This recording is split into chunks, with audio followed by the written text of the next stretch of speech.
얼만큼 중요한 것인지를 깨우쳐 주옵시고 우리가 하나님의 자녀로서 더욱더 정결케 되게 자정 노력을 하며 또한 정결의 결단을 하게 하여 주시옵소서. 예수님께서 함께 하실 줄 믿으며 예수님 이름으로 기도합니다. 아멘. 고린도후서 6장을 통해서 정결이라는 제목으로 말씀을 전하겠습니다. 고린도후서 6장에는 정결하라 하는 말씀이 많이 나오고 있는데요. 이 정결이 왜 이렇게 중요한가? 정결은 바로 하나님의 은혜를 받기 위해서는 정결해야 되기 때문에 그렇습니다. 하나님은 정결하지 않는 그릇에 절대로 은혜를 부어주지 않습니다. 하나님의 집에는 금그릇도 있고 은그릇도 있고 나무 그릇도 있고 진흙그릇도 있지만 하나님이 쓰시는 그릇은 금그릇이 아닙니다. 은그릇도 아니에요. 나무 그릇도 아닙니다. 하나님은 깨끗한 그릇을 사용하십니다. 그러므로 우리가 하나님의 은혜를 받기 위해서는, 하나님의 은사를 받기 위해서는 우리가 깨끗해야 된다는 사실입니다. 우리가 조금이라도 세상에 더러운 것이 들어있다면 하나님의 은혜를 받을 수가 없습니다. 하나님의 은혜를 받는 첫 번째 조건이 바로 정결이라는 사실입니다. 그러므로 우리는 세상의 것에서, 죄에서 완전히 떠나 있어야 됩니다. 깔끔해야 돼요. 깨끗해야 됩니다. 자신이 깨끗하지 못한다면 절대로 하나님의 은혜를 받을 수는 없는 것입니다. 그러므로 얼마만큼 이 정결이 중요한지 모릅니다. 오늘은 고린도후서 6장을 통해서 하나님께서는 우리에게 정결하라 하시는 음성을 들려주시고 있습니다. 이 말씀을 듣고서 우리 모두 정결의 결단을 하고서 정말로 이 땅에서 정결하게 생활해야 될 줄로 믿습니다. 6장 1절부터 같이 보겠습니다. 우리가 하나님과 함께 일하는 자로서 너희를 권하노니 하나님의 은혜를 헛되이 받지 말라. 하나님의 은혜를 헛되이 받지 말라. 하나님의 은혜는 그 위에 있는 고린도 후서 5장 21절에 보면, 그 전에 보면 하나님과 화목하라 하는 이야기가 나옵니다. 바로 이 하나님의 은혜는 하나님과 화목하게 하는 은혜요, 하나님의 구원 은혜죠. 하나님께서 우리를 구원시키면 죄에서 떠나 있게 되고, 하나님의 구원을 받게 되면, 예수님의 구원을 받게 되면 우리가 하나님과 화목하게 되어버리는 것입니다. 이 하나님의 은혜를, 화목하게 되는 이 은혜를 헛되이 받지 말라. 즉 하나님의 은혜를 무효화하지 말라는 것입니다.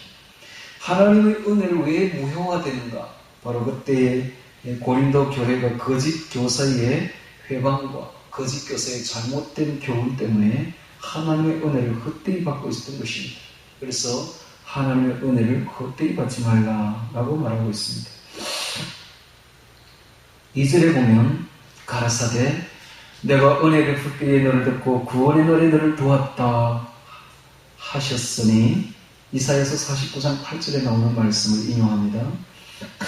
보라, 지금은 은혜 받을 만한 때요, 보라, 지금은 구원의 날이로다 그랬습니다. 하나님께서 우리를 은혜로 초청하는 것은 오직 지금입니다. 지금이 중요하지 다른 때가 중요한 것이 아닙니다. 항상 지금이 중요해요. Right now입니다. Right now and here.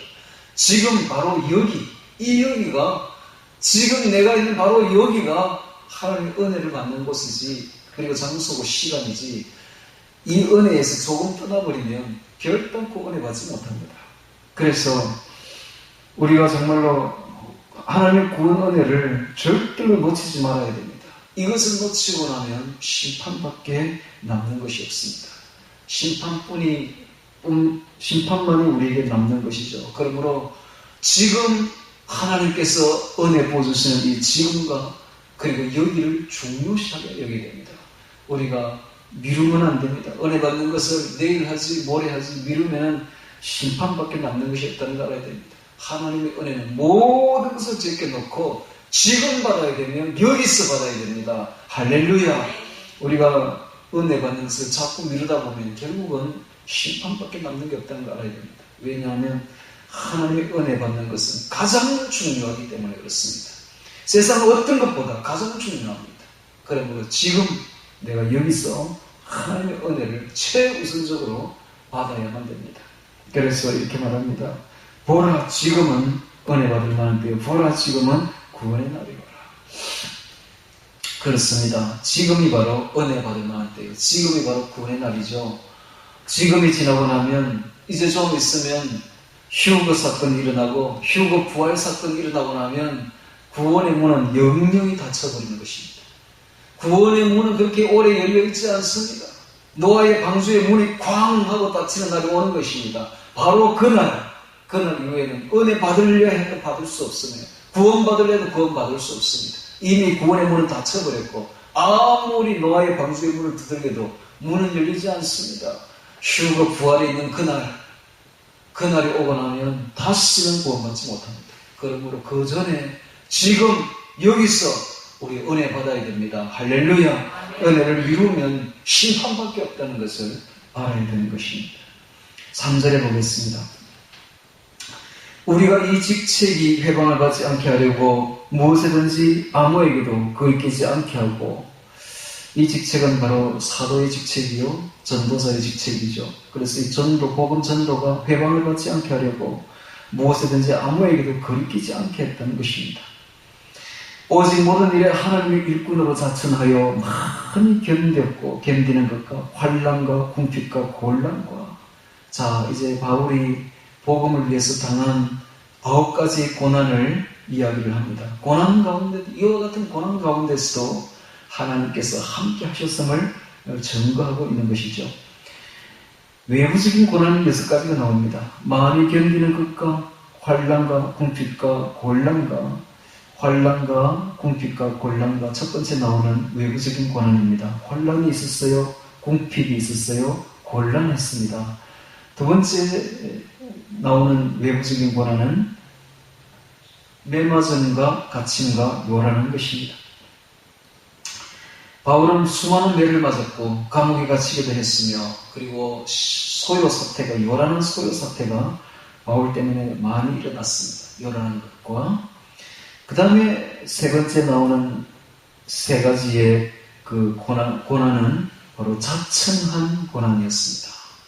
그러니까 앞에 6가지는 외부적인 고난이었고 뒤에 3가지는 스스로 자청한 고난이었죠.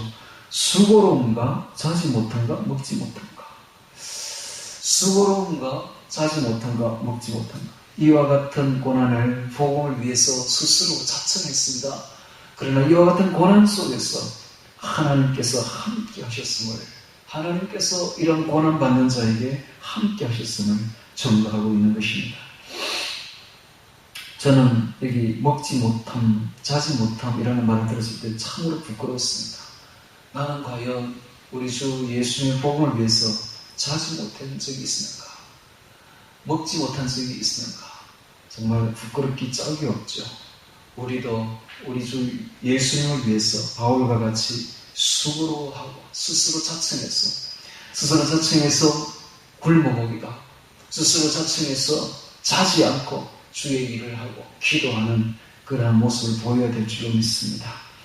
6절에 보겠습니다.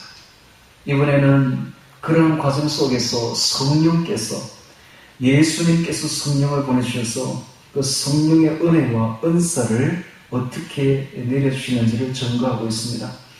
깨끗함과 나오고 있습니다. 깨끗함과. 자, 오늘 제목이 정결인데, 깨끗함인데, 깨끗하지 않는다면, 깨끗한 그릇이 아니라면 하나님은 절대로 은혜를 부어주지 않는다는 사실을 알아야 됩니다. 하나님의 은혜를 받고 하나님의 은사를 받는 유일한 비결은 바로 깨끗함입니다. 오늘 우리 그리스도인들은 깨끗해져야 됩니다. 정결해져야 됩니다. 세상의 모든 것에서 깨끗하게 되어야 됩니다. 세상에서 아주 따로 떨어져 있어야 됩니다.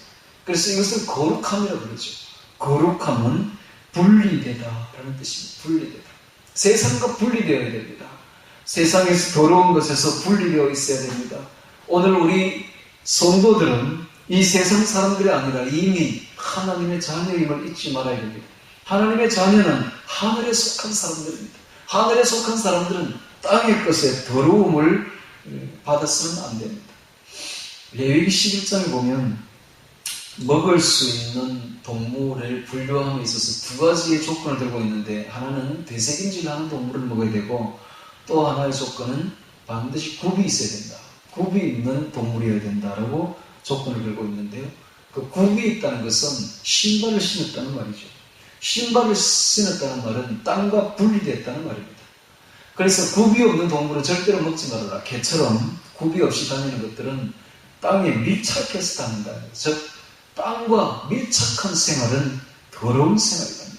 오늘 우리는 이 땅과 밀착해서는 안 됩니다. 땅과 떨어져야 됩니다. 땅과 완전히 구별되어야 됩니다. 거룩한 생활하라는 이야기죠.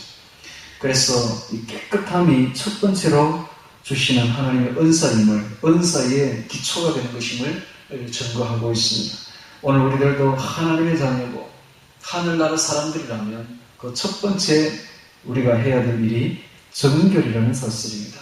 세상의 모든 것에서 깨끗해져야 됩니다. 정결해져야 됩니다. 바울은 어디까지 정결했느냐 하면 자기의 세상 지식까지 내버리는 데까지 정결케 했습니다. 그는 말하기를 내가 옛날에 배웠던 세상의 모든 지식을 배설물로 여기마라. 아주 오물로 여기마라 하면서 내가 그리스도 예수를 아는 것 외에는 일체 아무것도 알지 않기로 결심하였노라 라고 말합니다. 그 정도로 깨끗해져야 됩니다. 저 역시 그와 똑같은 경험을 한 적이 있었는데요. 제가 10년 동안이나 외부 이방 종교를 돌아다니다 보니까 그 주소 들은 게 많고 배운 게 많아가지고 이상한 그 종교적인 지식이 꽉 차 있었는데, 예수님 앞에 제가 믿던 그때에 그 해에 크게 뉘우치면서 기도를 드린 적이 있었는데요. 하나님, 제가 지금까지 배웠던 모든 종교적인 지식을 배설물로 여깁니다. 내가 이것을 오물로 여깁니다. 이제는 오직 예수 그리스도만 알고 오직 성경 말씀만 알아서 그것만을 전가하겠습니다 하고 결심을 했던 거예요. 그래서 저는 10년 동안 이 이방 종교를 돌아다닌 것을 절대로 자랑으로 여기지 않습니다. 그것을 나의 수치로 여길 뿐입니다. 내가 거기서 배웠던 모든 것들은 다 배설물로 여깁니다. 한마디도 하지 않겠다고 결심했던 것입니다. 이와 같이 깨끗해져야 됩니다. 깨끗해져야 돼요. 세상적인 것을 자꾸 가슴속에 담고 있으면 하나님의 은혜를 보여줄 수가 없는 거예요. 깔끔해야만이, 그릇이 깨끗해야만이 거기에 하나님의 은혜를 듬뿍 부어줄 수가 있는 것이죠. 그렇게 기도했더니 그 이후에 하나님께서 내게 말할 수 없는 은혜를 부어주셨습니다. 말할 수 없는 지식으로 채워주셨고 말할 수 없는 하늘의 은사로 채워주셨습니다. 제가 요청해서 받지 않은 것이 하나도 없었습니다. 제가 하나님께 은사를 달라고 기도했더니 하나님이 9가지 은사를 몽땅 다 내려주셨습니다. 지식과 지혜의 은사, 방언 은사, 방언 통변의 은사, 능력 행함의 은사, 병 고치는 은사, 전부 다 내려주셨습니다. 너무너무 감사하죠. 그래서 하나님의 은사를 받는, 은혜를 받는 그 첫 번째 조건이 깨끗함이라는 사실을 알아야 됩니다. 할렐루야. 오늘 우리가 깨끗하지 못할 때 하나님은 아무것도 내려주실 수 없다는 사실을 알아야 됩니다. 깨끗함과 두 번째는 지식과 나오고 있습니다. 이 지식은 세상 지식이 아닙니다. 이 지식은 하나님을 아는 지식입니다. 세상 사람들은 아무리 배워도 하나님에 대해서는 전혀 알지 못합니다. 그러므로 그들은 영적인 지식을 아무것도 가지고 있지 않죠. 죽음 이후의 세계에 대해서는 아무것도 모릅니다. 하나님의 세계에 대해서는 아무것도 모릅니다. 오늘 우리는 세상 사람들이 가지지 못한 지식을 가지고 있습니다. 하나님에 대해서 알고 있습니다. 영적인 세계를 알고 있습니다. 죽음 이후의 세계를 명확히 알고 있습니다. 할렐루야. 이것이 바로 하나님께서 우리에게 내려주시는 영적인 지식이요, 사람들이 알지 못하는 하늘의 지식인 것입니다. 지식과 세 번째는 오래 참음과 자비함과 나오고 있습니다. 하나님의 자비의 속성이죠. 바울이 바로 오래 참고 또 자비한 성령의 하나님의 속성을 가졌다는 것입니다. 네 번째는 성령의 감화와 나오고 있습니다. 성령의 감화와. 바울은 당시에 고린도 교회에 휩쓸었던 그 헬라 철학주의자들과 달랐습니다. 헬라 철학주의자들은 말재간으로 말씀을 전했지만 강단에서 자신들의 말재간, 그리고 웅변술, 철학적인 거, 이런 걸 섞어가지고 현란한 미사여구로서 사람들을 그렇게 말을 전했지만 바울은 그런 말재간이 아니었다는 것입니다. 바울이 전한 것은 오직 성령의 감화였습니다. 할렐루야. 바울은 오직 성령으로 감동되었어. 성령께서 주신 그 감동으로, 그 감화로서 진리의 말씀을 전거했다는 사실입니다. 오늘 진정한 목회자는 어떤 사람인가? 말재간으로, 자신이 배웠던 지식으로, 학문적인 지식으로, 혹은 철학적인 것으로, 혹은 정치적인 이야기로 전하는 것이 아닙니다. 성령의 감화로서 말씀을 전해야 됩니다. 할렐루야. 그럴 때에 진정한 목회자가 된다는 사실이죠. 성령의 감화와 그 다음에 거짓이 없는 사랑과, 저희 가장 감동적인 부분이 바로 이 부분인데요. 거짓이 없는 사랑이 있었습니다. 성령의 은사에 있어서 9가지 성령의 은사에 있어서 첫 번째로 나오는 은사가 바로 사랑이 아닙니까? 그것은 또한 최고의 은사입니다. 사랑의 은사야말로 최고의 은사요, 사랑의 열매야말로 성령의 최고의 열매죠. 그런데 이 사랑이 거짓이 없는 사랑이에요. 거짓이 없는 사랑. 얼마나 아름다운 사랑입니까? 그러므로 바울은 어떤 사람인가? 바로 사랑의 사람이었습니다. 그는 사랑의 사도였고, 그는 사랑의 사람이었던 것입니다. 바울은 진정으로 거짓 없는 사랑으로 고린도 교회를 깊이 사랑했습니다. 바울을 한마디로 표현한다면 그는 거짓 없는 사랑의 사도였다는 사실입니다. 오늘 우리가 바울을 본받아서 거짓 없는 사랑의 사람이 되어야 됩니다. 할렐루야. 거짓 웃으면 안 돼요. 웃기실 때 웃지 마세요. 왜 남 앞에 가서 보이기 위한 웃음을 짓습니까? 거짓 웃음 짓지 마세요. 거짓 없이 살아야 됩니다. 할렐루야. 내가 진실로 기쁠 때 웃는 웃음하고 거짓으로 웃는 웃음은 다 압니다. 그렇죠? 다 압니다. 기분 나쁘면 기분 나쁜 얼굴 하세요. 왜 그게 웃습니까? 웃을 필요가 없는 거예요. 내가 진실로 사랑할 때, 진실로 좋을 때, 그때 속에서 거짓 없는 웃음, 거짓 없는 사랑으로 나타나야 될 것입니다. 우리 바울은 참으로 거짓 없는 사랑의 사도였던 것입니다. 바울이 그래서 화날 때는 화를 냅니다. 베드로를 야단칠 때 보십시오. 그가 화날 때는 불같이 화를 냅니다. 사람 앞에서 보이는 행동하지 않습니다. 오늘 우리도 하나님 앞에서 행동합시다. 할렐루야. 거짓 없는 사랑을 가져야 됩니다. 그 다음에 진리의 말씀과 되어 있습니다. 진리의 말씀과. 진리의 말씀으로 복음을 전했던 것입니다. 하나님의 능력 안에 있어. 하나님의 능력이라고 말합니다. 이 하나님의 능력은 바로 만인들을 회개시키는 능력이었죠. 만인들을 회개시키는 이 능력은 바로 약한 데서 온전해집니다. 약한 데서 온전해져요. 그래서 하나님의 능력이 바울에게 있어서 약할 그때에 곧 온전함이니라. 네가 약할 그때 곧 내 능력이 강하여짐이니라 라는 말을 들을 수가 있습니다.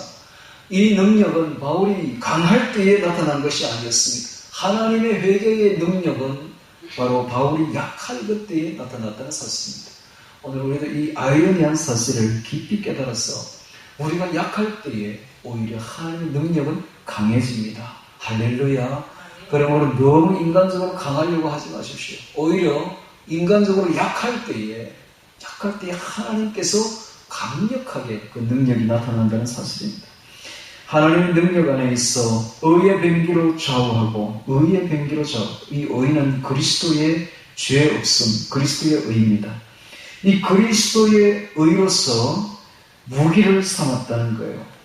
좌우하고 이것이 바로 무기를 삼는다는 겁니다. 즉 바울은 성전을 수행할 때에, 성스러운 전쟁을 수행할 때에 무기가 있었는데 그것이 바로 예수 그리스도의 의가 그의 무기가 되었다는 사실입니다. 좌우하고 8절에 영광과 욕됨으로 말미암으며 라고 말하고 있습니다. 영광과 욕됨으로 말미암으며. 두 단어가 완전히 상반된 단어인데 왜 이런 말을 했을까요? 이것을 보면 세상 사람들이 볼 때는 바울이 질그릇같이 그렇게 욕된 모습, 그게 바로 그 모습이죠. 그러나 하나님이 보실 때는 가장 귀한 보배를 지닌 가장 영광된 존재였습니다. 그래서 영광과 욕됨으로 말미암습니다. 오늘 우리의 모습이 바로 그래야 되어야 됩니다. 세상 사람들이 볼 때는 질그릇같이 보일지 몰라도 하나님이 볼 때는 가장 귀한 보배를 담은 가장 영광스러운 모습입니다. 할렐루야. 영광과 욕됨으로 말미암으며 악한 이름과 아름다운 이름으로 말미암으며 자, 역시 똑같이 세상 사람들이 보고 혹은 거짓 선지자들이 볼 때는 악한 이름일지 몰라도 하나님이 볼 때는 아름다운 이름입니다. 속이는 자 같으나 참되고 속이는 자 같으나 참되고 바울을 고린도 교회 성도들은 많이 비난했습니다. 그리고 억척을 가지고 억척으로 비난을 많이 했지만 이것은 바로 인간적인 평가였죠. 바울이 솔직히 사람들에게 좋은 평가를 받지 못했습니다. 당시에. 특히 고린도 교회에 좋은 평가를 받지 못했어요. 굉장히 비난을 화살도 많이 받았고 온다 했다 안 온다 한다면서 믿을 수 없는 사람이라는 등 굉장히 억측도 많고 비난도 많았습니다. 그렇지만 그것은 순전히 인간적인 평가라는 사실입니다. 그러면 하나님은 어떻게 평가하는가? 하나님은 참되다고 평가합니다. 속이는 자 같으나 참되고 이거 바로 주님의 평가죠. 오늘 우리는 사람들의 평가에 대해서 크게 마음 쓸 필요가 없습니다. 주님의 평가가 중요합니다. 할렐루야. 주님께서 우리를 어떻게 평가하는 그것이 중요한 것이지 사람들의 평가는 일시적인 것에 불과합니다. 실제로 바울은 그렇게 좋지 못한 평가를 받았지만 그 이후에 오는 모든 세대에 바울은 가장 좋은 평가를 받지 않습니까? 주님께서도 좋은 평가를 하셨습니다. 오늘 우리도 마찬가지입니다. 이 시대에 우리가 좋은 평가를 받지 못한다 할지라도 신경 쓸 거 없습니다.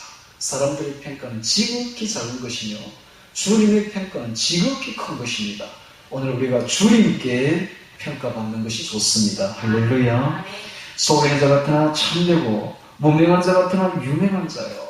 자, 바울이 당시에는 무명한 자, 이름 없는 자 같았으나 주님이 아심으로 그는 유명한 자였습니다.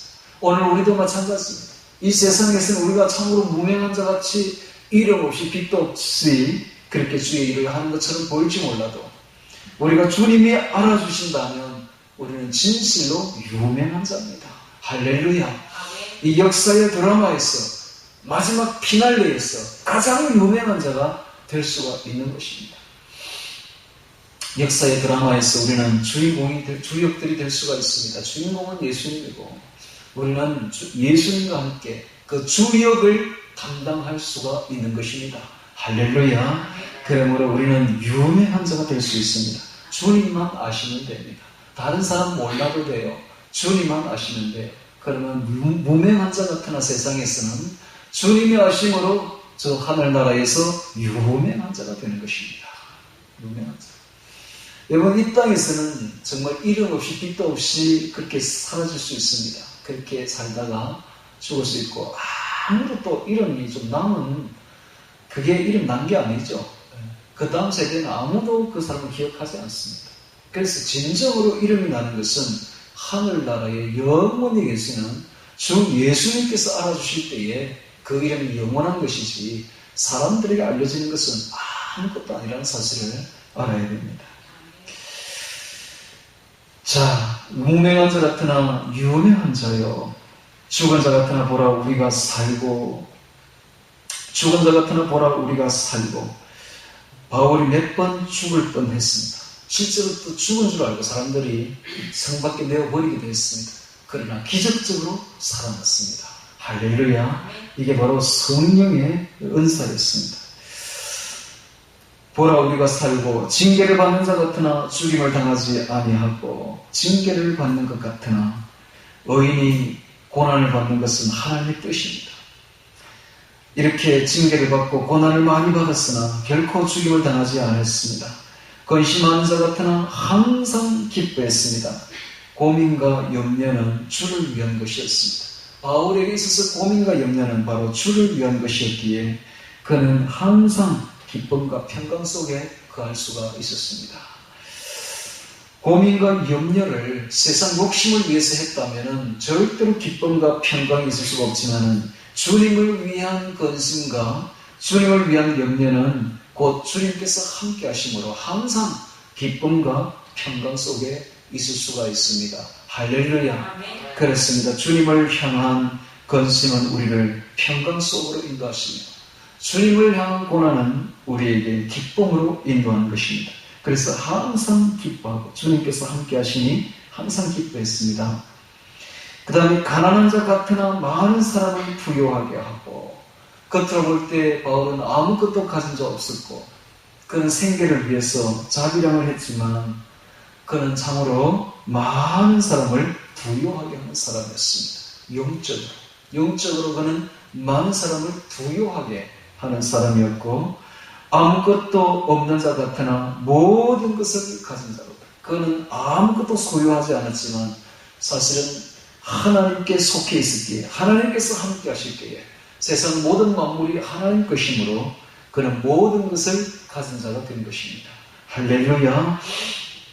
오늘 우리도 사실은 하나님께 속해 있다면 이 세상 만물이 다 우리 것입니다. 할렐루야. 우리가 저 산수 좋은 지리산 골짜기 같은 데 이렇게 가면 그게 큰 바위나 시냇물이나 혹은 아름드리 소나무 같은 것을 볼 수가 있는데요. 그 소유가 누구 거냐 하면 전부 다 그 하나님 것입니다. 우리가 하나님께 속해 있다면, 하나님께서 함께 한다면 그 모든 소유가 사실은 다 우리 것이 되는 것이죠. 그래서 그는 아무것도 없는 자 같았으나 겉으로 볼 때는 사실은 모든 것을 가진 자였던 것입니다. 자, 이런 게 있죠. 땅을 자꾸 구입하는 사람들 있죠. 집에 집을 연하여 구입하는 사람들이 있는데 그 사람들은 진짜 가난한 사람들이에요. 왜냐하면 자기 구입한 것만 자기 거라. 나머지 거는 전부 제 것이 아니죠. 남의 것이죠. 그러나 우리는 어떻습니까? 우리는 세상 만물이 다 주님 것이고 주님 것이 다 우리 것이 됩니다. 할렐루야. 아멘. 그러므로 세상 모든 것을 가진 자가 되는 것입니다. 자, 11절에 봅니다. 고린도인이여 너희를 향하여 우리의 입이 열리고 입이 열리는 것은 사랑입니다. 사랑만이 입을 열게 하는 것이죠. 먼저 입을 여는 것은 사랑하는 사람만이 할 수가 있습니다. 우리의 마음이 넓혔으니, 마음이 넓히는 것, 이것도 사랑에 의해서만 넓혀지는 것이죠. 마음이 나오는데 이 마음은 바로 하나님과 영적인 교제를 할 수 있는 장소가 바로 우리의 마음이라는 사실입니다. 하나님은 어디서 교제를 할 수가 있는가? 우리의 마음에서 할 수가 있습니다. 그래서 마음을 넓힌다는 것은 오직 사랑에 의해서만 가능합니다. 사랑이 없다면 절대로 마음이 넓어질 수가 없는 것이죠. 12절에 보니까 너희가 우리 안에서 좁아진 것이 아니라 왜 고린도인들이 이렇게 마음이 좁아졌을까요? 이것은 사랑이 아니기 때문에 그렇습니다. 그들은 오직 물질 만능주의와 이기심 때문에 질시하고 반목으로 나아갔던 것입니다. 오늘 현대인들이 자꾸 물질 만능주의 그리고 개인주의, 이기주의로 이렇게 나가게 되면 마음이 굉장히 좁아진다는 사실을 알아야 됩니다. 반면에 우리가 하나님의 사랑으로 나아가면 마음이 아주 넓어집니다. 너그러워지죠. 우리 안에서 좁아진 것이 아니라 오직 너희 심정에서 좁아진 것입니다. 바울과 고린도 교인 사이의 불화의 원인은 바로 교인들이 옹졸하고 편했던 생각을 가지고 있었기 때문에 그렇습니다. 그래서 이런 말을 하고 있는 것이죠. 그래서 13절에 내가 자녀에게 말하듯 하노니 보답하는 양으로 너희도 마음을 넓히라 라고 말하고 있습니다. 내가 자녀에게 말하듯 하노니 라는 말 속에서 우리는 고린도 교회의 진정한 영적 아버지가 바로 바울이었음을 알 수가 있죠. 그리고 말하기를 너희도 마음을 보답하는 양으로 넓히라 라고 말합니다. 사랑이 되돌아오는 것을 열망합니다. 사랑은 혼자 사랑하는 것을 원하지 않습니다. 내가 누군가를 사랑한다면 그 사람도 보답하기를, 사랑의 제스처를 해주기를 열망하는 것이죠. 마찬가지로 바울도 고린도 교회가 보답을 해주기를, 사랑의 보답을 해주기를 열망했습니다. 그 열망이란 다름이 아니라 너희도 마음을 넓혀서 나를 받아주라고 이야기하는 것입니다. 자, 14절 이하에 오늘의 주제문이 나오고 있는데 바로 정결입니다. 정결. 너희는 믿지 않는 자와 멍에를 같이 하지 말라 라고 말합니다. 왜 이런 말을 했을까요? 왜 고린도 교회가 믿지 않는 자와 멍에를 같이 했을까요? 이 멍에는 뭔가 하면 두 마리 소가 한 멍에를 짊어지고 가는 것입니다. 우리나라에서는 그런 걸 참 볼 수가 없는데 이스라엘 지방에는 그런 게 굉장히 많았습니다. 두 마리 소가 한 멍에를 짊어져요. 그것은 한결이라고 말합니다. 한결이. 두 마리 소를 한결이라고 말하는데 두 마리 소가 한 멍에를 짊어집니다. 그렇다면 두 마리 소가 마음을 같이 해야 돼요. 마음을 같이 하지 않는다면 절대로 그 일을 할 수가 없습니다. 그 다음에 걸음걸이를 같이 해야 됩니다. 동일한 목적과 동일한 걸음걸이를 갖추지 않는다면 그 멍에를 같이 할 수가 없는 것이죠. 그런데 그 당시 고린도 교회 성도들이 왜 믿지 않는 자와 그러면 멍에를 같이 해서 동일한 목적과 동일한 걸음걸이를 걸어가고 있었을까요? 이것은 당시에 스토아 철학자의 영향 때문이었습니다. 스토아 철학자들은 범신론적 사상을 가졌는데 모든 것에 신이 있다라는 범신론적 사상을 가지고 있었는데 그들 철학자의 영향으로 인해서 그 철학 거짓 선지자들이 거짓 교사들이 교회에 들어옴으로 인해서 사람들이 불신자와 멍에를 같이 하는 일이 벌어졌던 것입니다. 오늘날 그와 똑같은 일이 세계 도처에서 일어나고 있는데요. WCC가 바로 그런 것입니다. 세계교회연합이라는 허울 좋은 명목으로 믿지 않는 자와 멍에를 같이 합니다. WCC 안에 들어가면 세계 모든 종교가 거기 다 와 있습니다. 이번에 교황이 뉴욕에서 연설을 할 때에 그는 12제자를 상징하는 12명의 이방 종교인들을 다, 종교 지도자를 다 데리고 나왔는데 그 중에는 특이하게 일본의 남녀 호랑개인교도 섞여 있었습니다.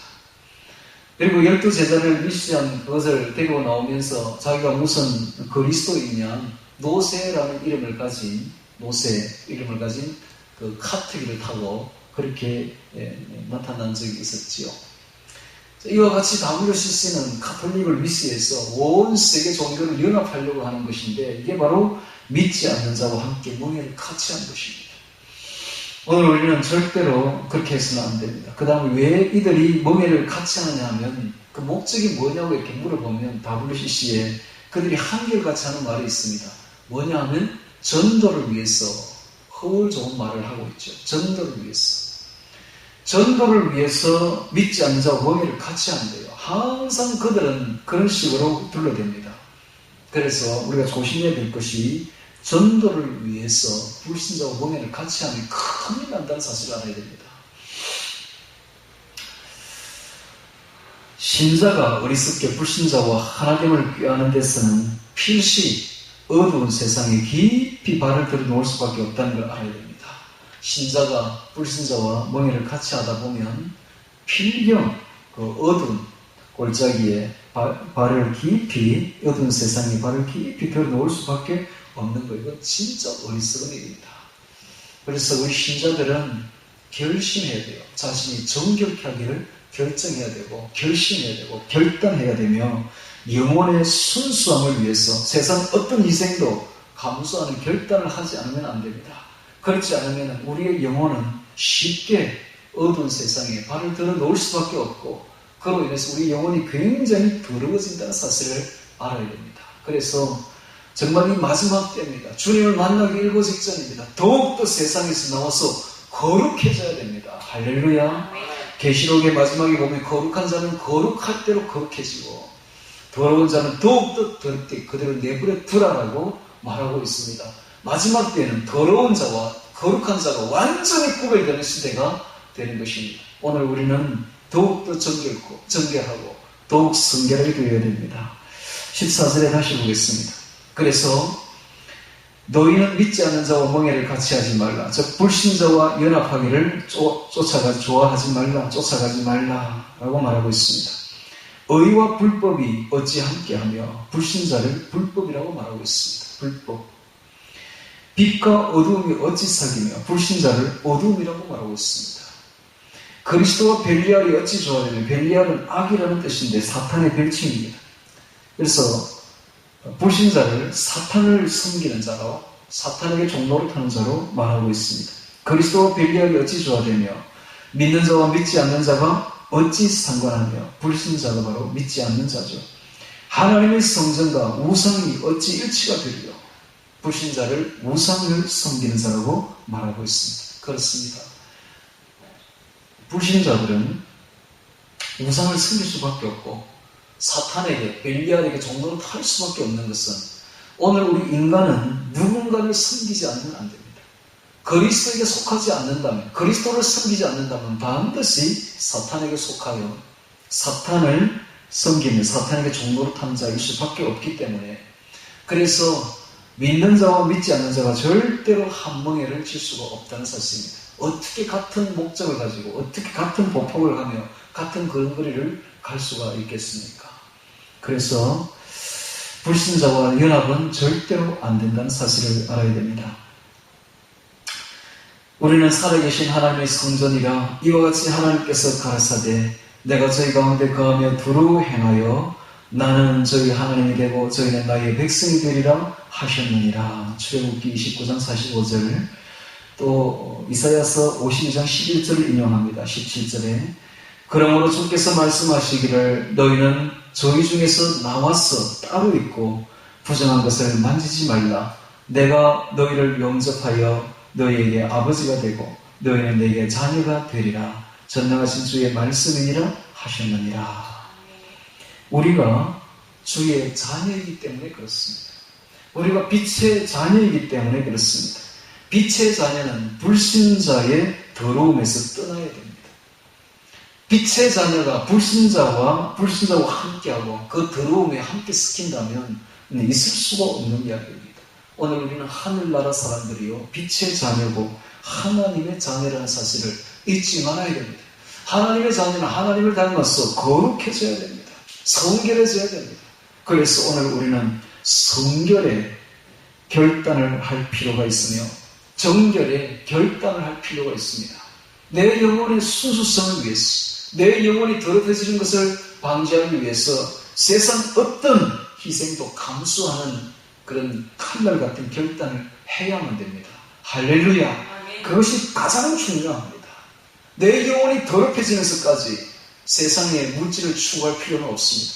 내 영혼이 더럽혀지면서까지 세상 명예와 권세를 추구할 필요는 없습니다. 세상의 어떤 희생을 감수하고서라도 가장 중요한 내 영혼의 순결함을, 내 영혼의 정결함을 결단해야 됩니다. 할렐루야. 왜냐하면 우리는 빛의 자녀이기 때문에 그렇습니다. 왜냐하면 우리는 주의 자녀이기 때문에 그렇습니다. 그래서 성결하지 않으면, 정결하지 않으면 어떤 은혜도 은사도 우리에게 내려오지 않는다는 사실을 깨달아야 됩니다. 하나님과 동행하려면 먼저 깨끗한 그릇이 되어야 됩니다. 할렐루야. 우리 모두 다 오늘 말씀을 기억하면서 정결하게 되어 하나님과 동행하며 하나님의 은혜를 받아 누리는, 그래서 하나님과 늘 기뻐하는, 그래서 늘 하나님과 함께하는, 주님과 함께하는 주의 정결한 자녀들이 되시기를 주의 이름으로 축원합니다. 다 같이 오늘 말씀 정결 기억하며 기도드리겠습니다.